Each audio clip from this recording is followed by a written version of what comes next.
नमस्कार। ज्ञान सुधा पर हम सतत कामायनी की बात कर रहे हैं और जैसा कि हमें विदित है कि कामायनी के जो चिंता और श्रद्धा सर्ग हैं, वो सहायक आचार्य हिंदी के पाठ्यक्रम में समावेशित हैं और साथ ही जो विश्वविद्यालय जो कोर्स चल रहे हैं, उनके भी पाठ्यक्रम का ये हिस्सा है। तो हम कामायनी के तथ्यात्मक और व्याख्यात्मक पक्ष पर निरंतर बात कर रहे हैं और चिंता सर्ग के कुछ पदों का हमने पिछले व्याख्यान में अध्ययन किया। जैसा कि विदित है, चिंता सर्ग में जयशंकर प्रसाद ने बहुत ही मनोवैज्ञानिक ढंग से जो चिंता नामक मनोभाव है, जो चिंता एक मनोभाव के रूप में है, उसका यथार्थ और स्वाभाविक चित्रण प्रसाद करते हुए नजर आते हैं। वे कहते हैं कि एकांत में बैठा हुआ व्यक्ति अपने जो स्वजन हैं, जो देव जाति के विनाश के उपरांत अतीत के वैभव का स्मरण कर किस प्रकार वो व्यथित होता है, किस प्रकार सोचता है। तो कवि ने इस सर्ग में एक तरफ जहाँ खंड प्रलय का जिक्र किया है, वर्णन किया है, जल प्रलय का वर्णन किया है, और दूसरी ओर जो चिंता को दुखमूलक और मानव मन का प्रथम मनोमय व्यापार कहा है कि प्रथम मनोमय व्यापार वो कहते हैं। और भारतीय दर्शन की भी बात करें तो चिंता को दुख मूलक बताया गया है। तो चिंता जो है वो व्यक्ति को निराश्य, दैन्य, संताप और जड़ता की स्थिति में, जड़ता अर्थात जब अकर्मण्य हो जाए व्यक्ति, तो उस स्थिति में ला पटकती है। तो कामायनी की कथा का प्रारंभ भी यही चिंता सर्ग से होता है, जहाँ पर जल प्लावन की विध्वंसकारी घटना है और मनु की चिंता का कारण जो देव जाति का विनाश है वो बना है। तो जयशंकर प्रसाद कामायनी के चिंता सर्ग में बहुत ही कौशल से कथानायक मनु का परिचय यहीं से आरंभ कराते हैं कि एक पुरुष भीगे नयनों से देख रहा था प्रलय प्रवाह। ये कहकर वो कौतूहल जागृत करने वाली शैली में नायक का परिचय कराते हैं। और इस सर्ग की देखें तो कुछ अपनी विशेषताएं हैं। जैसा कि हमने कहा, एक मनोभाव है, चिंता अमूर्त भाव है, मनोविकार है, ये सब बताते हैं। और शब्द चित्र के माध्यम से प्रसाद इसका बहुत ही सुंदर वर्णन करते हैं। मनु की कथा का स्वरूप बोध यदि देखें तो देवदारू के वृक्षों से कराया गया है। सिंधु लहरों की उपमा वो फन फैलाए व्यालों सी देते हैं और मूर्त से अमूर्त भावों की समता वो कर रहे हैं। जैसे कि पवन पी रहा था शब्दों को, नीरव ताकी उखड़ी सांस। तो ये मानवीकरण अलंकार यहाँ पर आया है और चिंता का स्वरूप बोध कराने के लिए ऐसे जाने कितने शब्द चित्र, ऐसे कितने विवरणात्मक वर्णन जयशंकर प्रसाद ने यहाँ पर शब्दबद्ध किए हैं। हम कुछ पदों का अध्ययन कर चुके थे। आगे हम देख रहे हैं कि उसी तपस्वी से लंबे थे देवदारू दो चार खड़े, हुए हिम धवल जैसे पत्थर बनकर ठिठुरे रहे अड़े। तो उसी तपस्वी की भांति अर्थात मनु की भांति ही लंबे लंबे कुछ वहां पर देवदारू के वृक्ष थे। देवदारू जो है हिमालय पर्वत पर पैदा होने वाला सदाबहार वृक्ष है। हम जानते हैं देवदारू हिमालय पर पाए जाते हैं, तो सदाबहार वृक्ष हैं। दो चार खड़े, दो चार कहने का मतलब है कुछ, थोड़ी संख्या में दो चार वृक्ष वहां पर देवदारू के थे। हुए हिम धवल, धवल का अर्थ है सफेद, और बर्फ गिरने से वे वृक्ष सफेद हो गए थे। ठिठुरे रहे अड़े अर्थात वो संकुचित हो गए थे, बर्फ के गिरने से वो उतने विशाल नहीं लग रहे थे, संकुचित हो गए थे। तो रहे अड़े का अर्थ यहाँ पर स्थिर रहना है। तो यदि इसका अर्थ देखें तो हिमालय पर्वत पर उसी तपस्वी, तपस्वी कौन है यहाँ पर, मनु की बात की जा रही है। तो हिमालय पर्वत पर उसी तपस्वी के समान लंबे लंबे कुछ वृक्ष देवदारू के खड़े थे। हुए हिम धवल, उन पर बर्फ जम गई थी इसलिए वो सफेद हो गए थे। हिम अर्थात बर्फ के गिरने से वे सफेद हो गए थे और वे वृक्ष पत्थर अर्थात प्रस्तर शिलाओं के समान वृक्ष जो पत्थर की शिलाओं के समान वहां पर नजर आ रहे थे। तो प्रस्तर शिलाओं जैसे पत्थर बनकर ठिठुरे रहे अड़े, और वे वृक्ष शीत से ठिठुर कर पत्थर के समान अड़े हुए थे, अर्थात बर्फ के जमने के कारण वे पत्थर की शिलाओं के समान वो वृक्ष जो है वो दिखाई दे रहे थे।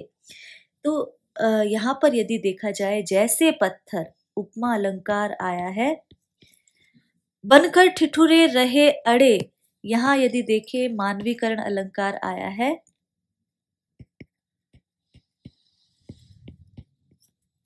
और अंत्यानुप्रास अलंकार देखा जा सकता है।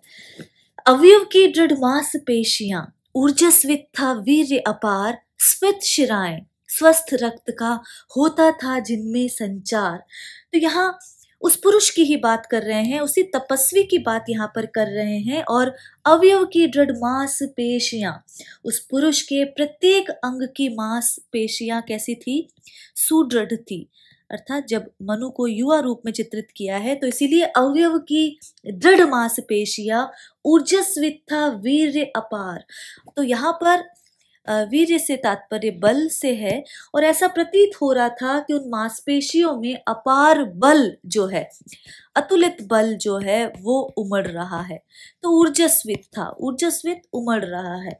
तो ऐसा प्रतीत हो रहा था कि जो उसके शरीर के अंग हैं वो सुदृढ़ मांसपेशियों से बने हुए थे और उनमें अपार बल उमड़ रहा था।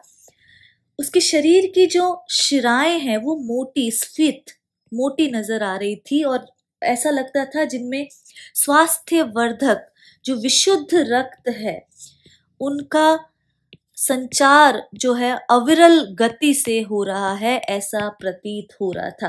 तो यहाँ पर उस पुरुष के प्रत्येक अंग की मांसपेशियां सुदृढ़ थी जिसमें अपार बल उमड़ रहा था, और उसके शरीर की जो शिराएं हैं, जो नसें हैं, वो स्फीत थी, समृद्ध थी, मोटी थी, जिनमें स्वस्थ रक्त का, विशुद्ध रक्त का जो अविरल गति से संचरण होता हुआ नजर आ रहा था।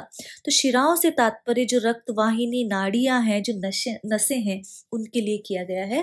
तो यहाँ पर मनु का सौंदर्य चित्रण है, तपस्वी का वर्णन किया गया है।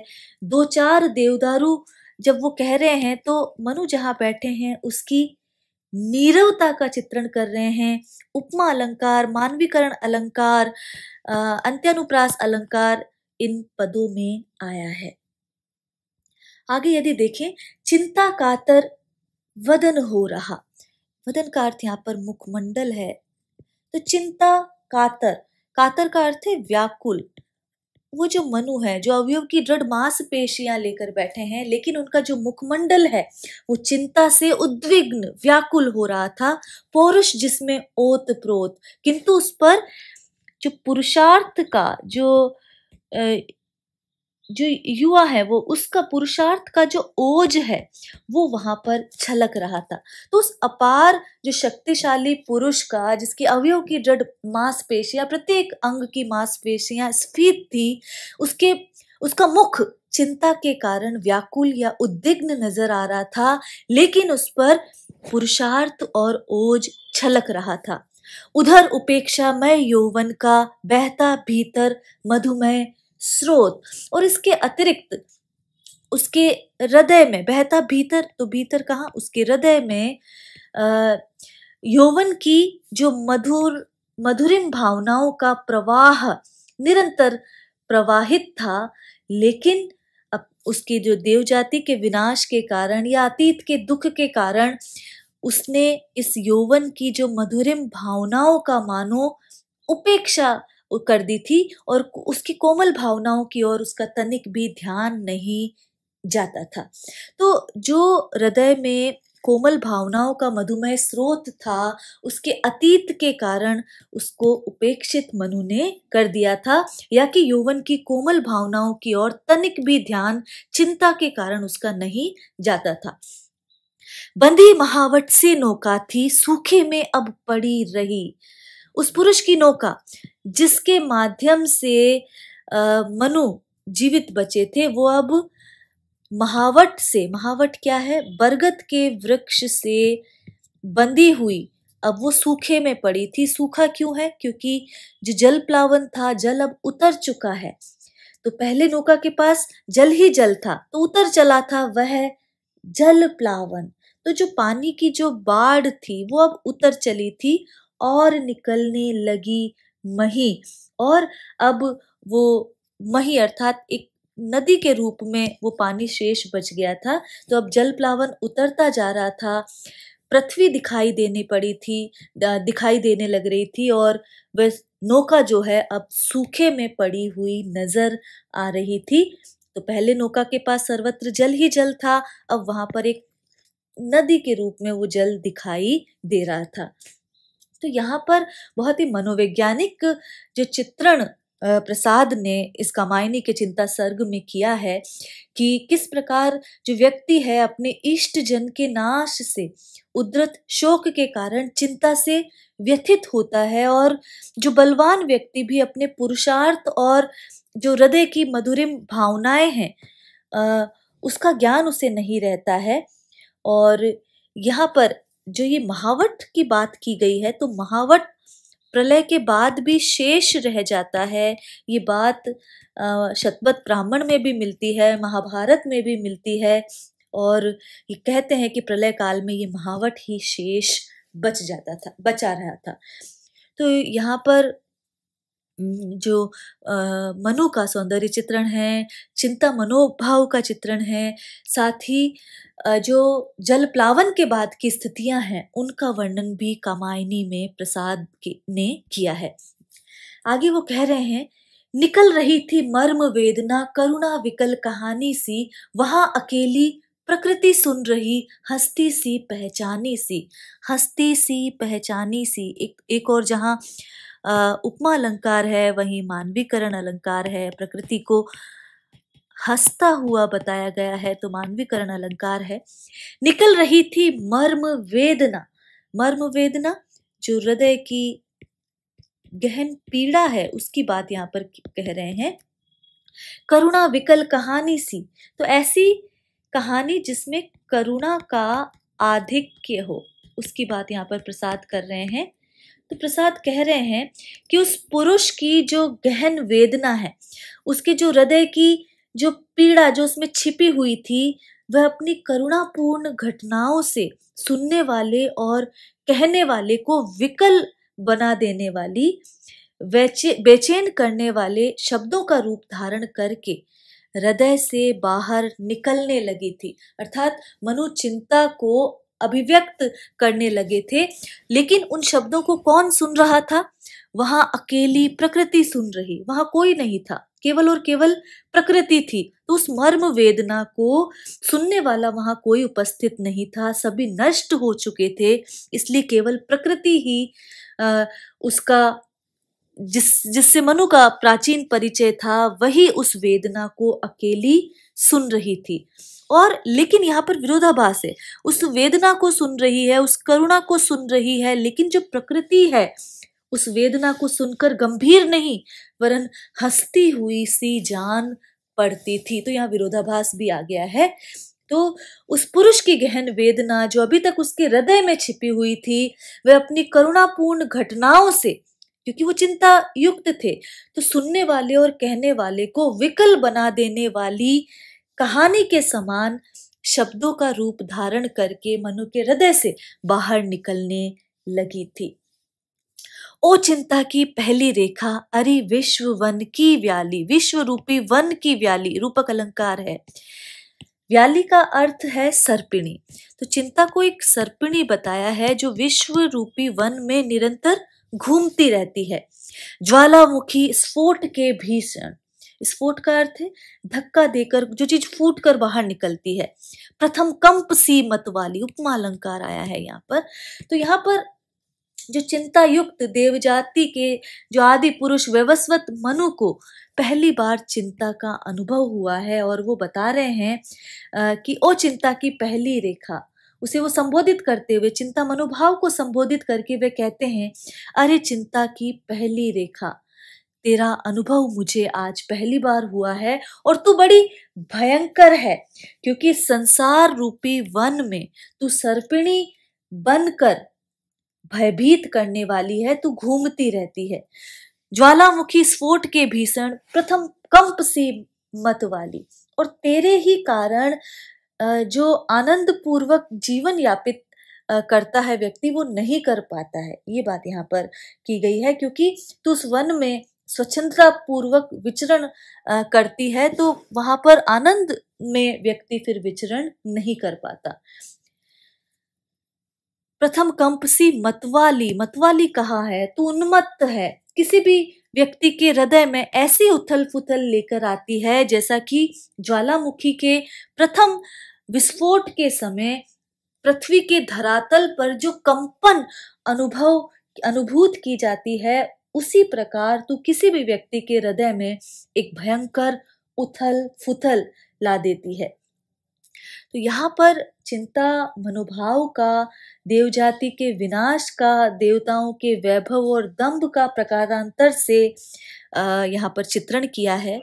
यदि हम अलंकारों की बात करें तो करुणा विकल कहानी सी, यदि यहाँ पर देखें तो कहानी विकल नहीं होती है, वरन करुणापूर्ण जो कहानी को कहने वाला या सुनने वाला विकल होता है। इसीलिए यहाँ पर विशेषण विपर्य अलंकार माना जाएगा, विशेषण विपर्य अलंकार। और प्रकृति को कहानी सुनने में लीन कहकर प्रकृति का भी मानवीकरण वे करते हैं। जब वो कह रहे हैं कि ओ चिंता की पहली रेखा, तो यहाँ पर सारा वर्णन बड़ा मनोवैज्ञानिक है। पहली रेखा और प्रथम कंप सी मतवाली कहकर प्रसाद ये बताना चाह रहे हैं कि देव जाति के होने के कारण मनु को पहले कभी चिंता मग्न नहीं होना पड़ा था। और इसी तरह प्रथम कंप सी मतवाली कहकर उपमा अलंकार कहा गया है। उपमा विस्फोट से उत्पन्न प्रथम कंप से दी गई है। अंत्यानुप्रास अलंकार है और प्रकृति को कहानी सुनने में लीन कहकर वहां पर मानवीकरण अलंकार बताया गया है। तो इस प्रकार कवि ने मनु की मर्म वेदना का चित्रण इन पदों में किया है। और कवि ने प्रकृति को हस्ती सी पहचानी सी कहा है। इसका कारण यह है कि प्रकृति ने ही तो देव जाति का विनाश किया था, इसीलिए प्रकृति ये जानती थी, इसीलिए इस मर्म वेदना पर वो हंस रही थी, क्योंकि मनु उसी घटना को दोहरा रहे हैं जो प्रकृति के लिए कोई नवीन बात नहीं है। इसीलिए प्रसाद ने प्रकृति के लिए हस्ती सी जो शब्द है उसका प्रयोग किया है।